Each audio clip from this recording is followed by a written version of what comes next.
Fala, amigo da Bastante, tudo bem com vocês? O vídeo de hoje eu vou falar sobre um tema de barco arrebitado versus barco soldado, quais que são as vantagens e desvantagens de cada um.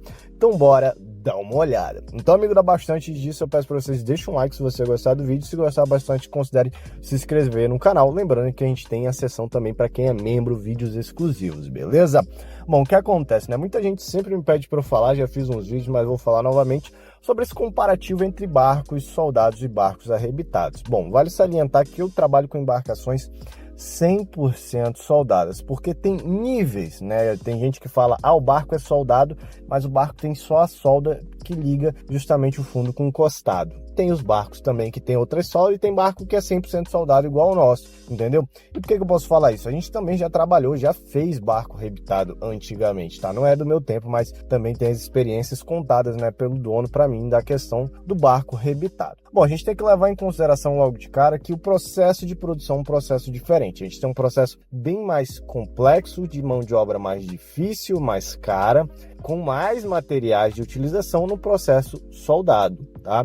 Então, se a pessoa pensa assim num processo de fabricação prático, o rebitado é muito mais fácil, porém o rebitado ele vai entrar em alguns níveis de limitação. Por quê? O que isso acontece?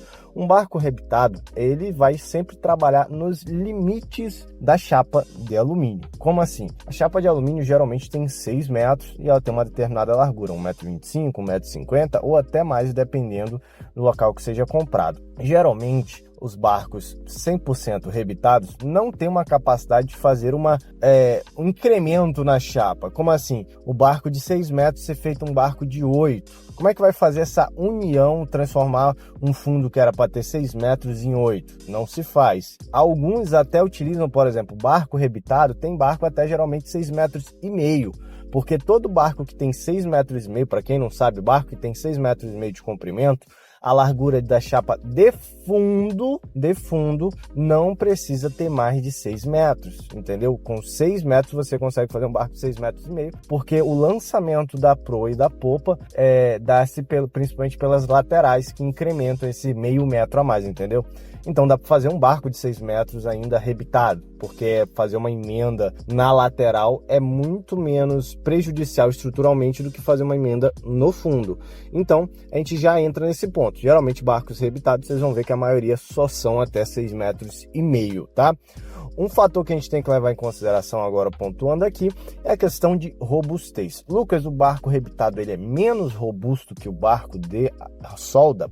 Não quer dizer que o barco seja menos robusto, porque sempre eu falo, o que traz uma robustez para a embarcação não é o processo fabril, e sim a questão de estrutura interna, estruturas de amarração, questões de engenharia que são utilizados. Porém, muitos barcos rebitados, por questões de custo, né, para conseguir ter um custo mais barato que o soldado, muitos barcos, como são barcos mais leves, que eu vou já falar esse quesito, são barcos que vão utilizar menos estrutura de amarração interna. Então, consequentemente, por conta desses fatores, não do processo em si, geralmente o barco rebitado é um barco menos robusto, é um barco mais frágil. E outro fator também é a questão da chapa, né? A chapa utilizada na maioria dos barcos rebitados vai ser uma chapa mais fina, porque não necessita utilizar uma chapa mais grossa.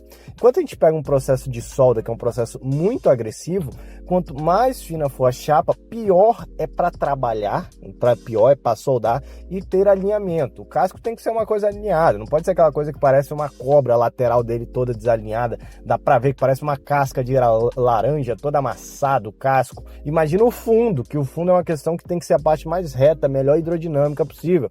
Então, por isso o pessoal utiliza a chapa mais fina, porque como não é o processo de solda, o rebitado ele não agride tanto a chapa, consequentemente consegue ter uma lateral bem lisinho, bonitinho. Então o barco rebitado vai ser mais bonito, não tem para onde correr, porque não tem a agressão no material, entendeu? Não tem, mas consequentemente eles também utilizam chapa mais fina, que sim, se a gente levar em consideração impactos diretos, é uma questão de menos robustez. Se a gente está falando uma questão de navegação, só navegar, não necessariamente a espessura da chapa está ligada à segurança da embarcação. Agora, por exemplo, você vai navegar num local que tem pau, tem pedra, quanto mais grossa a chapa, mais seguro é. Você tem um local que tem muito trabalho, tem muitas zonas, também não é interessante um barco arrebitado, entendeu? Porque vai ter um trabalho maior e a gente entra num dos pontos negativos do rebite, que é a questão do afrouxamento, né? Ele trabalha com o tempo, ele vai se afrouxando, mas tem a vantagem que você vai lá e troca o arrebite. Isso é uma vantagem muito grande na parte da manutenção,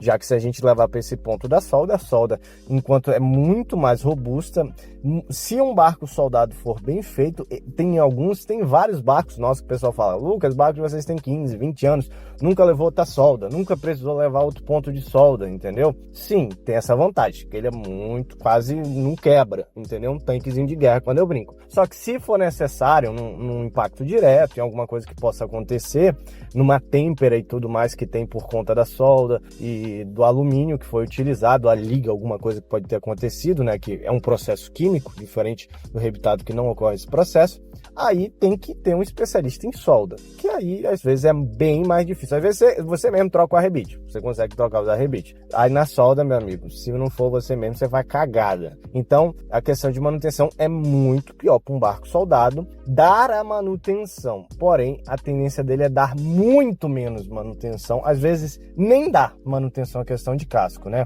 Então, juntando os fatores da robustez, por exemplo, os nossos barcos são barcos super estruturados, soldados, testados e tudo mais, como eu falei, são barcos que passam anos sem acontecer nenhum problema, entendeu? Só mesmo se tiver um impacto direto, coisa assim absurda. Já teve barco nosso que bateram no meio de uma balsa, o barco não quebrou, enrolou o barco, mas não quebrou o barco, pra vocês terem ideia. Daí eu nem tenho mais foto, na verdade eu nem podia ter guardado essas fotos, então a gente nem tem mais, mas aconteceu um negócio desse tipo, enquanto poderia ser um outro tipo de barco, mesmo sendo soldado, de uma estrutura mais frágil, que o que eu falei, o que manda a estrutura do barco é ter rompido, ter rasgado e tudo mais.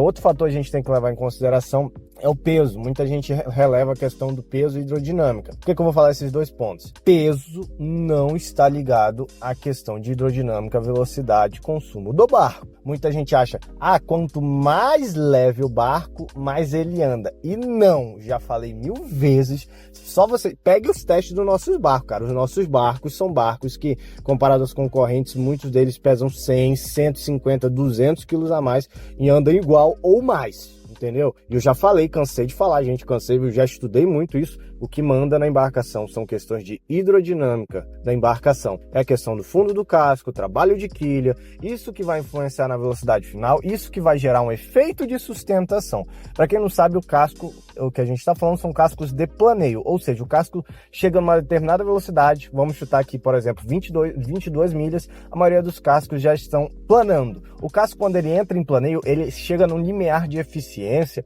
que o motor ele precisa ser menos utilizado para o casco conseguir atingir mais velocidade, entendeu? Porque ele está tendo menos arrasto. E isso não está ligado ao peso. Mas o barco rebitado é muito mais leve. Pode ser feito um barco leve com uma boa hidrodinâmica? Pode, sim. Mas, ao mesmo tempo, vale salientar que um barco, para andar muito com segurança, tem que ter lastro, tá? Tem que ser um barco com peso, entendeu? Por isso que eu sempre falo, barco para andar muito, não adianta ser muito leve. Quando eu falo andar muito, gente, é acima de 50 milhas, tá?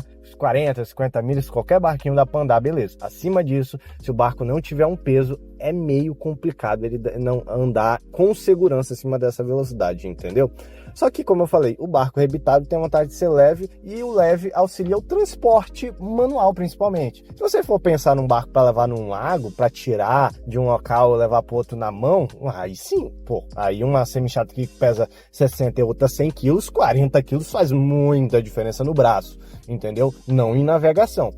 Até um pouco, né? Porque eu já estou exagerando quase o dobro do peso, né? Mas no braço você vai sentir muita diferença. Então, sim, se você está procurando uma embarcação para lago e para você puxar na carretinha, ficar tirando na mão, o barco leve vai lhe auxiliar mais e, consequentemente, por questões de estrutura e de chapa mais fina, um barco arrebitado vai ser mais leve na maioria dos casos, né?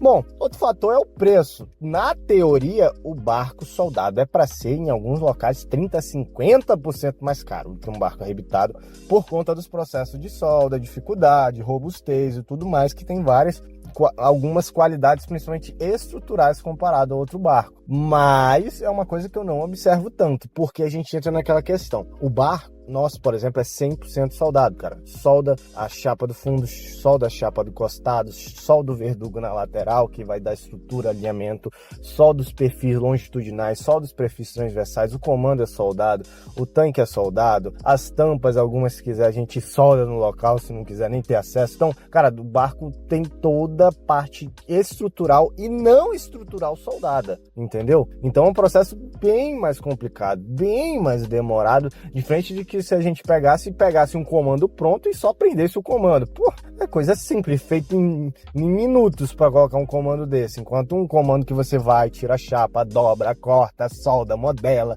depois vai pro processo de acabamento, que aí, deixa eu entrar logo nesse ponto aqui para não me alongar tanto. O acabamento de um barco soldado é infinitamente mais demorado, mais difícil, precisa de uma mão de obra mais qualificada, porque como a gente tem um barco que é um processo de fabricação mais agressivo, consequentemente o processo de trabalho de parelhamento, de lixagem, de solda, de amassamento, de pintura, de amassamento, se tiver, vai ser um trabalho mais refinado, entendeu? Então, para vocês terem ideia, nossos barcos demoram mais tempo na pintura do que na solda, entendeu? Porque, cara, tem um processo, uma delicadeza tão grande para os barcos saírem bonitinho do jeito que vocês veem, entendeu? Então, isso é uma coisa que se destacar. O barco habitado é muito mais fácil, é um processo bem mais rápido.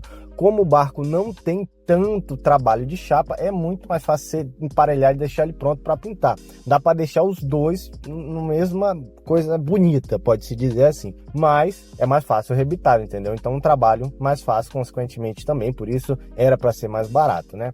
Igual eu falei, e os processos de solda? Tem barco que é só soldado fundo com encostado e diz que é um barco soldado. Não, é um barco que tem só um cordão de solda no fundo encostado. Enquanto estruturalmente a parte interna dele, tem barco que a parte interna, até as quilhas de fundo, são rebitadas. É só soldado fundo encostado, mas toda a parte restante é rebitado, cara. E igual eu falei, o que dá robusteio no casco não é solda de fundo encostado. Isso aí ajuda? Ajuda. Mas o que vai fazer o casco não trabalhar a ponto de se rasgar, de se romper, de se soltar os rebites, é a estrutura interna. Que isso independe do processo utilizado, tá bom? Então esse videozinho que eu queria trazer para vocês podem ver as vantagens. Só resumindo aqui, um barco soldado vai ser um barco mais robusto, consequentemente vai ser um barco que vai durar mais, é um barco que vai ser mais pesado, mas não necessariamente vai andar menos, porém, teoricamente é mais caro, processo de fabricação mais demorado, mais complicado, demora mais para pintar, entendeu? Mas é um barco que ele também, só para finalizar, ele aceita mais personalização. Igual eu falei, um barco rebitado geralmente só vai ser 6,5 metros, ele não aceita tanta personalização porque você usa chapa de alumínio, então você tem que ou utilizar a chapa nos tamanhos específicos que você consegue utilizar pré-prontos, ou comprar materiais, comando, tudo já pré-fabricado para encaixar na embarcação. Enquanto soldado você consegue soldar uma torre no meio do barco se você quiser, entendeu? E o rebitado, as vantagens de ser um barco, visualmente vai ser mais bonito, principalmente os barcos mais simples vai ser visualmente mais bonito, vai ser um barco mais leve, na teoria vai ser um barco mais barato, na teoria também vai ser um barco de mais fácil manutenção, beleza? Então, um abração, vá com mais forte, vale Titã!